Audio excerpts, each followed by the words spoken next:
Welcome to Lazy Cat Tamil channel. நாம இன்னைக்கு பார்க்க போறது ஓவியாவை பத்தி தான்.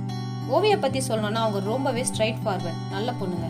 இன்டர்வியூல கூட என்ன கேள்வி கேட்டாலும் ஒளிவு மறைவு இல்லாம ஓப்பனா பயப்படாம பதில் சொல்றவங்க.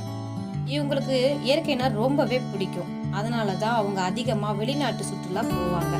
இவங்க வீட்டுல இருக்க வளர்க்குற பெட்ஸ் மேல ரொம்பவே லவ் வச்சிருக்காங்க. அவங்க தனிமையை ரொம்ப விரும்புறவங்க. இவங்களுக்கு பிடிச்ச கலர் அப்படின்னு சொன்னோம்னா பிளாக் அண்ட் ஒயிட் பிக்சர்ஸ் பிடிக்குங்க. அதே மாதிரி இங்கிலீஷ் படம் பார்க்குற வழக்கமும் இவங்ககிட்ட இருக்குங்க. அதனாலதான் இவங்க நடிக்கிற படம் ரொம்பவே டிஃப்ரெண்ட் கண்டென்ட்டா உள்ள இருக்கணும்னு நினைக்கிறாங்க.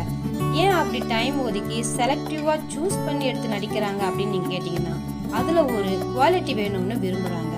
அதனாலதான் சமீப காலமா இவங்க படங்கள் வெளிவராம இருக்குங்க. இவங்க பேசிக்கலி வசதியானவங்க தான். பணம் சம்பாதிக்கிறது மட்டும் இவங்களுடைய எய்ம் கிடையாதுங்க. அவங்களுக்கு சினிமா மேல ஒரு லவ் இருக்கு. அந்த லவ்ல தான் சினிமா வந்திருக்காங்க. இவங்களுக்கு இருக்கும் ஃபேன்ஸ் பத்தி நான் உங்களுக்கு சொல்லணும் அவசியமே கிடையாது. ஏன்னா அவ்வளோ ஃபேன்ஸ் இருக்காங்க. ஓவியா நடிச்ச படம் எப்போ வெளியே வரணும்னு ஒரு எதிர்பார்த்து காத்துக்கிட்டு இருக்காங்க. அப்படி இருக்கும்போது ஓவியா ஃபீல்ட் அவுட் அப்படின்னு சொல்றதுலாம் ஒரு விஷயமே இல்லைங்க. மக்களாகிய நீங்க ஏத்துக்கிட்டதுக்கு அப்புறமா ஃபீல்ட் அவுட்னு சொல்றாங்கன்னா பேசுறவங்க பேசிக்கிட்டு போகட்டுங்க. ஸ்ட்ரைட் ஃபார்வர்டா உள்ளவங்களுக்கு இப்படி சில கமெண்ட்ஸ்லாம் வரதானங்க செய்யும். கதை சொல்ல வர இயக்குனர்கிட்ட ரொம்ப மரியாதையுடன் அன்பாகவும் நடந்துக்கக்கூடியவங்க தான் ஓவியா. இயக்குனர்கிட்ட பர்மிஷன் கேட்டு ஸ்டோரி டிஸ்கஷன்லாம் பார்த்தீங்கன்னா ரொம்ப ஆழமா பண்ணுவாங்க.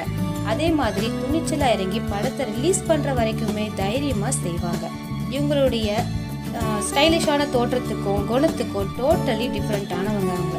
ஓவியா நிறைய ஸ்டோரிஸ் கேட்டு வச்சிருக்காங்க. அதை சஸ்பென்ஸா மெயின்டைன் பண்ணிக்கிட்டு வந்துட்டு இருக்காங்க. விரைவில் அவங்களுடைய ஒவ்வொரு படங்களா வெளியிடுவாங்கன்னு நான் நினைக்கிறேன். இப்போ ரீசென்ட்லி பார்த்தீங்கன்னா பூமர் அங்கிள் அப்படிங்கிற படம் யோகி பாபு சார் கூட பண்ணிட்டு இருக்காங்க. கூடிய சீக்கிரமே அந்த படத்தை நீங்க தியேட்டர்ல பார்க்கலாங்க.